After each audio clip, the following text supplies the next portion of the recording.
ऐतिहासिक नगरी आगरा में आयोजित संगोष्ठी में जैन धर्म, प्राकृत भाषा और आगरा की सांस्कृतिक भूमि पर चर्चा हुई। कार्यक्रम में अहमदाबाद से आए श्रुत रत्नाकर, जितेंद्र भाई शाह, विद्वान धर्मचंद जैन और चेन्नई के धिगनी ने विचार व्यक्त किए। जितेंद्र भाई शाह ने बताया कि अकबर काल में श्राविका चंपा और जैनाचार्य हरीश्वरेश्वर जी महाराज के प्रभाव से शहंशाह अकबर के जीवन में बड़ा परिवर्तन आया था। उन्होंने कहा कि भगवान महावीर के सभी उपदेश प्राकृत भाषा में हैं और वह पिछले 40 वर्षों से इसके उत्थान व प्रचार में लगे हुए हैं।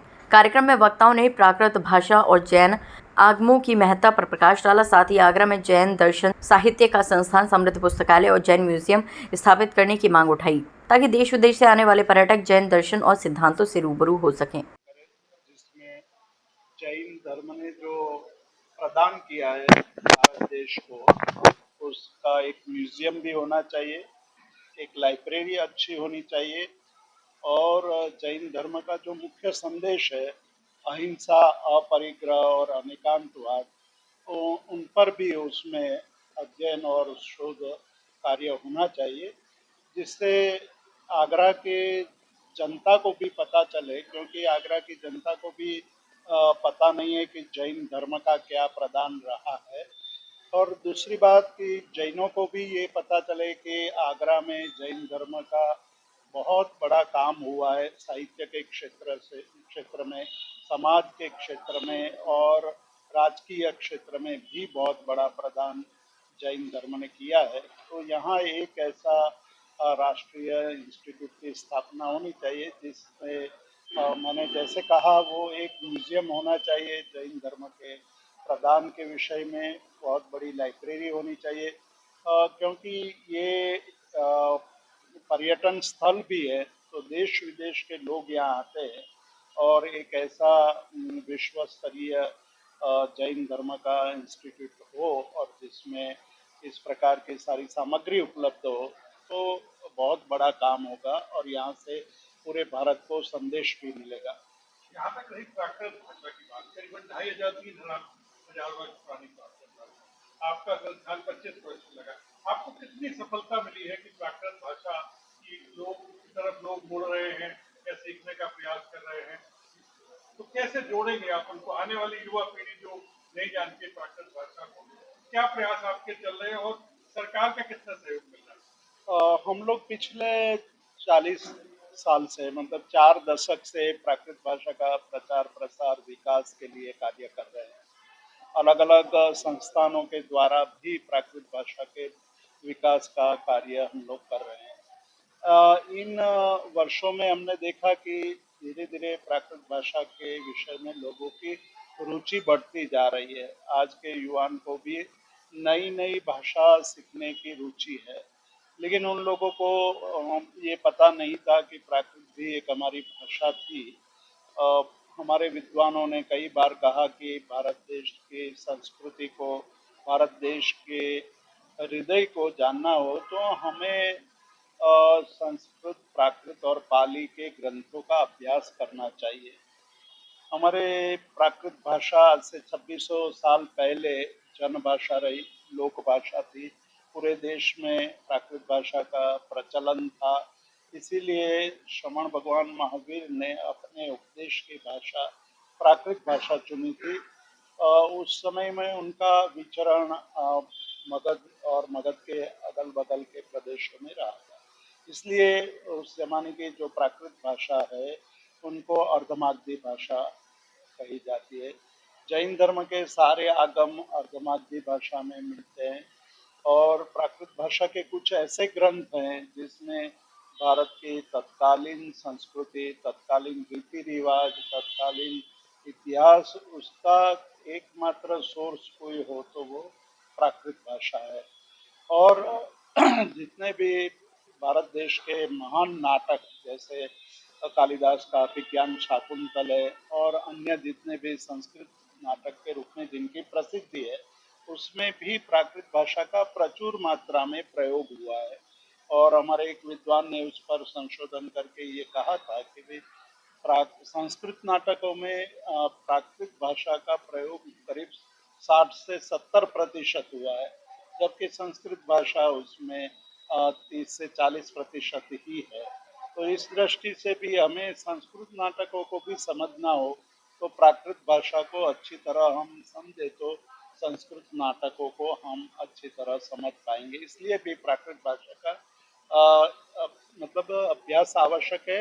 और पिछले साल हमारे बहुत सालों के लंबे पुरुषार्थ के बाद, प्रयत्न के बाद भारत सरकार द्वारा प्राकृत भाषा को शास्त्रीय भाषा का दर्जा दिया गया है। लेकिन प्राकृत भाषा का दर्जा देने के बाद जो हमें सरकार की तरफ से जो सुविधाएं मिलनी चाहिए वो अभी नहीं मिल रही है। तो हमारे ये भी सरकार से विनंती है कि जो शास्त्रीय भाषा के लिए जो भी प्रावधान दिए गए हैं वो हमें यथाशीघ्र उसका भी हमें लाभ मिले। बिट्टू भाई, अभी आपने जैन आगम और इस प्राकृतिक संगोष्ठी में चौथी बार निरंतर आ रहा हूँ मैं।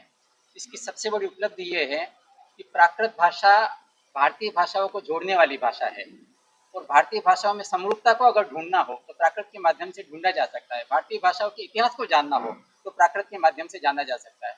सबसे बड़ी बात है, जो भारतीय समाज का लोक जीवन है, लोकमन है, वो हम प्राकृत भाषा में आराम से देख सकते हैं और इसको देखे बगैर भारतीय जनजीवन को हम ढूंढ नहीं पाएंगे।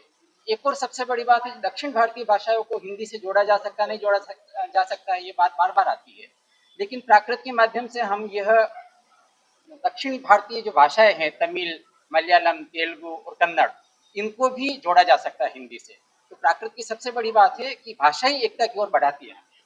हिंदी में और प्राकृत भाषा में क्या भिन्नता आप पाते हैं? अगर बात करें हिंदी को ही प्राकृत भाषा की विरासत मिली है।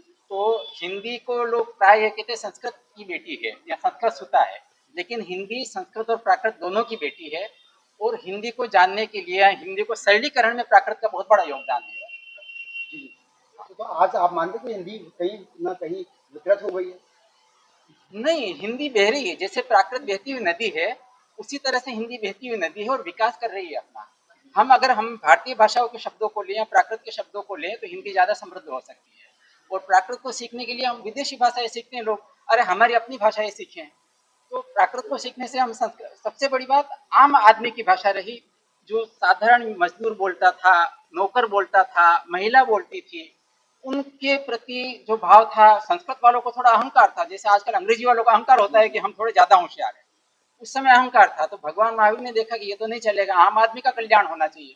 उन्होंने आम आदमी के हित में प्राकृत भाषा का प्रयोग करके आम आदमी के लिए कल्याण का मार्ग खोल दिया, उनको एक बहुत बड़ी ज्ञान की निधि दे दी। तो सामान्य भाषा के माध्यम से बहुत विशिष्ट ज्ञान दे दिया, ये सबसे बड़ी उपलब्धि है।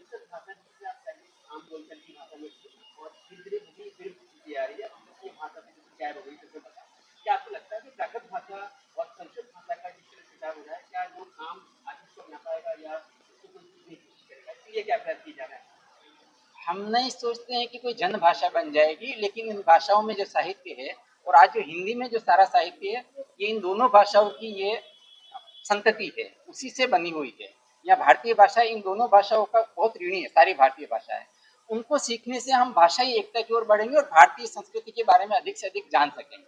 बिट्टू भाई, हम आपसे जानना चाह रहे हैं कि ये क्या प्राकृत भाषा का आगरा में हो रहा है सम्मेलन, और अभी आपने बताया कि जैन धर्म और आगरा का बड़ा आपस में कहीं ना कहीं समन्वय है, तो यहाँ से कोई संदेश देंगे केंद्र सरकार को यहाँ कुछ ऐसा बनना चाहिए या कुछ ऐसा होना चाहिए ताकि लोगों को पता चले कि जैन समाज का क्या योगदान रहा आगरा में और आगरा ने उनको क्या दिया और आगरा को क्या मिला? ऐसी कुछ आपकी योजना है? सबसे पहले तो ये जो ऐसी संगोष्ठियाँ होती है, इससे हमारी संस्कृति, हमारी प्राचीनता जीवंत होती है और ये सब जानने से हमें आत्मीय संतोष मिलता है, क्योंकि हर एक मनुष्य के अंदर एक जिज्ञासा रहती है, प्राचीनता और संस्कृति से वो कनेक्टेड होता है। जन्म से ही उसको एक ऐसी रुचि होती है कि क्या भारत देश में अपनी प्राचीन भाषा कौन सी थी, प्राचीन संस्कृति कौन सी थी। जब स्कूल में पढ़ते हैं तब भी हमारे स्कूल में भी ऐसे विषयों, इतिहास के विषयों में ऐसी सारी चीज़ें पढ़ाई जाती थी। तो ऐसी चीज़ें पढ़ते पढ़ते हमारे जैसे कुछ को ऐसी एक रुचि पैदा होती है कि इसके अंदर जाना है, क्या सही में प्राचीन भाषा, संस्कृत भाषा के साथ हमारी प्राचीनता, हमारे विद्वानों, हमारे आचार्यों ने कौन से ग्रंथों की रचना की थी। जैसे ऋग्वेद में, जैन आगमों में, बौद्ध संप्रदाय में, बहुत अलग अलग हिंदू संप्रदाय के अंदर ऐसे कई प्राचीन संस्कृत और प्राकृत आगमों है, जैसे ग्रंथों की रचना की गई है, तो वो सब जानने की उत्सुकता रहती है। और इसी वजह से हम ऐसे संगोष्ठियों में आने का प्रयोजन करते हैं, क्योंकि हम इसी प्राचीनता से जुड़े रहे, संस्कृति से जुड़े रहे और हमारे ज्ञान की वृद्धि हो। Thank you. से प्राकृत पढ़ने का ये लाभ होगा कि हमारा जो प्राचीन साहित्य है और अभी तक अप्रकाशित है, पांडुलिपियों के रूप में है, उसका संपादन होगा, उसका अनुवाद होगा और उसमें जो निहित ज्ञान राशि है वो सबके समक्ष प्रकट होगी। दूसरा लाभ ये कि हमारा जो कनेक्टिविटी है वो सभी प्रांतों से जुड़े और अधिक बढ़ेगी, क्योंकि सभी प्रांतों की भाषाओं में प्राकृत के शब्द विद्यमान है, उस पर अध्ययन होगा, चिंतन होगा। तो भारत की एकता के लिए भी प्राकृत बड़ी उपयोगी भाषा है।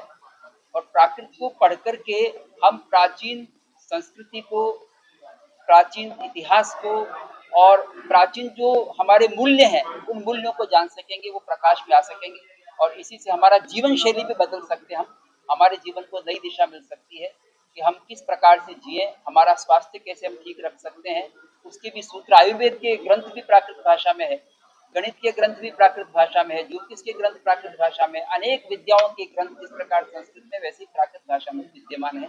उन सबको पढ़ने का अवसर मिलेगा और ये जितना प्रचार प्रसार होगा उतना ही जनहित होगा, लोगों का भला होगा।